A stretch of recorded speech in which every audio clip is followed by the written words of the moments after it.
সাদ্দে বাড়ি খেতে বসে পড়েছি।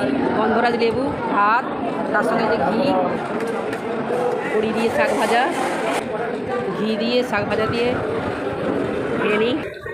চলে এসছে শুক্তো, শুক্তো দিয়ে ভাতটা খাই। মাছের মুড়ো দিয়ে ডাল, এখানে ঝুরি আলু ভাজা, চলে এসেছে চিংড়ি পটল,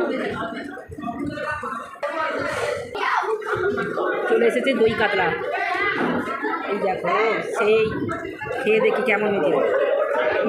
দারুণ। চলে এসেছে পাতুড়ি,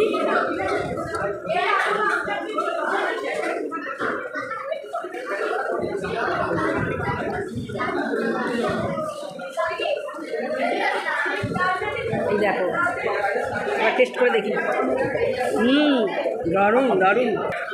চলে এসেছে আমের চাটনি গোটা গোটা, তার সঙ্গে আছে পাঁপড় ভাজা। চলে এসেছে রসগোল্লা, চলে এসেছে আইসক্রিম আর হজমালা। চলো আজকে খাওয়া দাওয়া শেষ করে নিয়েছি।